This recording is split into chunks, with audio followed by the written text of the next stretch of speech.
Hey, what's up, y'all? I'm Amir. Today we're going to be talking about how the PS4 Pro holds up after 7 years of owning it.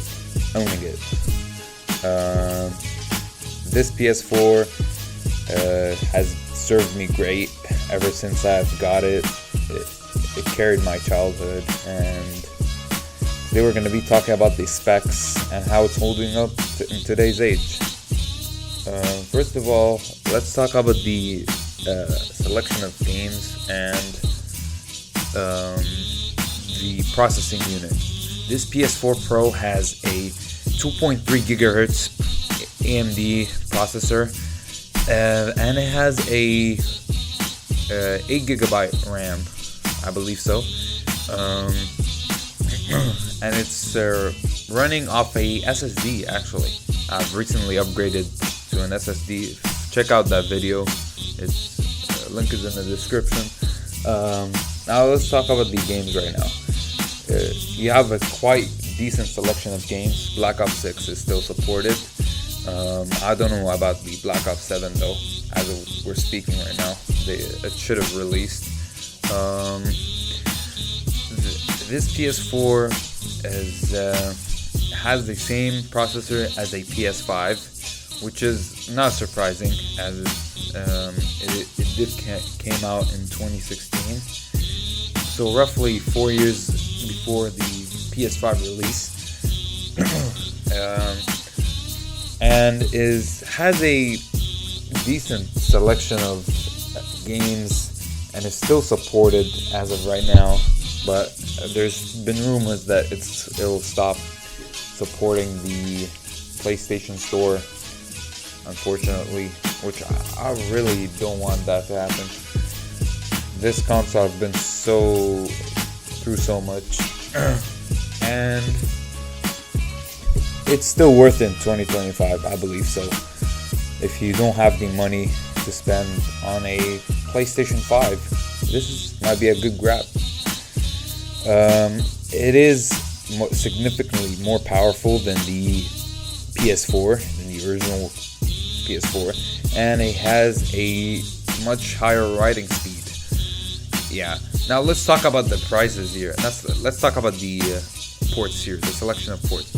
In the front you have 2 USB ports, and in the back you have a HDMI, PlayStation Camera Connect, a AUX, I think, audio port, a USB 3.0, and Ethernet, and the power plug where you power the PS4. And you also have a hard drive. You can upgrade your hard drive to an SSD, which is way better than the PS5, of course, as the PS5 only has a extended SSD, not a internal. You can't replace that, and it is expensive, quite pricey. Now let's talk about this PS4 has a 1 terabyte, equipped with 1 terabyte hard drive, but it is optional if you want to upgrade that, of course, or get an external hard drive to place your games in. And it is running off of 4K. This has 4K capabilities, just like the PS5, but the PS5 rumored, the PS5 Pro has 8K capabilities, so yeah, it's a decade old. This console is actually, I got this console in 2018, not 2016. So yeah, I've been 2 years late, as my original PS4 had the blue light of death.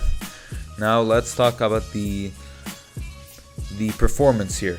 This only runs at 60 frames per second, of course, and the PS5 now runs at 120 in some games, and most games run at 60 frames per second, so you're not missing out on that much.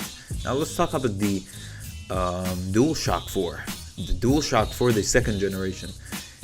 And here is it compared to my custom GTA first generation DualShock 4 from the original PS4. Now let's talk about the pricing here. The pricing, you can find these used.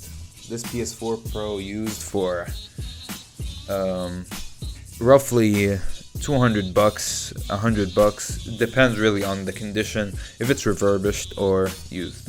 Now the DualShock 4 has been an amazing, comfortable controller, while the PS5 is more immersive, of course, as of the adaptive triggers. But this feels realistic as well, but not to the PS5 point. Anyways, this is me playing Black Ops 3, so I'll just leave you to that, and we'll talk about more things just in a bit.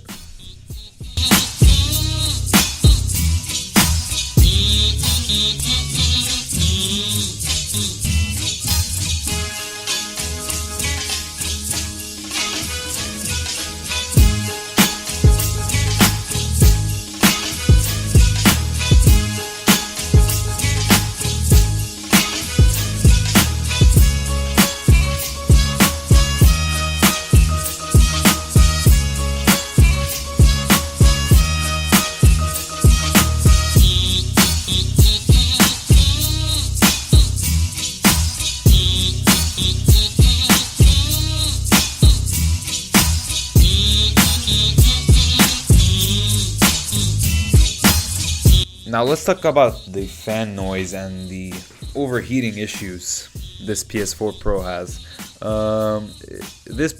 PS4s are known for their loud jet engine, quote unquote, noise. Well, it depends really on the condition of the PS4 Pro you get in, and if it's been refurbished or repasted or opened up and cleaned, then you won't have a problem, and it's stayed in a clean environment.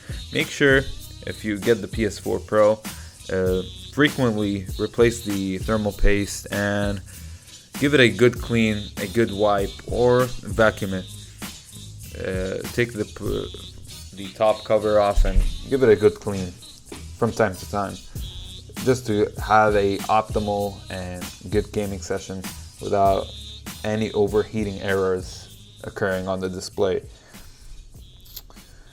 Now let's talk about the Bluetooth and the Wi-Fi. This supports a 5G Wi-Fi, unlike the original PS4. The PS4 Pro also has a much higher frequency in terms of the Bluetooth. I believe so. I'm not. That is rumored. It's been a long time that I've gotten this console, and I don't even remember, because right now we're on the PS5 version of things. Well, the differences are going to be noticeable, obviously. First of all, the games are gonna look great. It is actually running at 1080p, but it is upscaled to 4K or 2K, I believe so. That's what has been rumored. And of course, you can tell between a PS4 Pro and a PS5, you can tell a bit of some differences here and there in terms of shadows and the ray tracing area, and performance, of course, and game speeds. Of course, the PS5 is going to have a much higher SSD writing rate or reading. Yeah. Generally, this PS4 is worth getting if you already have a PS5, or just you want to save up money and not get the PS5 and just want a good gaming experience. This is absolutely fine, and I use it day to day, actually, more than my PS5, to be honest, to be frank with y'all. And yeah, I think that's pretty much it else to say about this console. This console really carried my childhood, and it's been great to me, actually, ever since I got it. I've had fun experiences with friends, and yeah. Alright, y'all, that's going to be it. Catch y'all in the next video. Peace.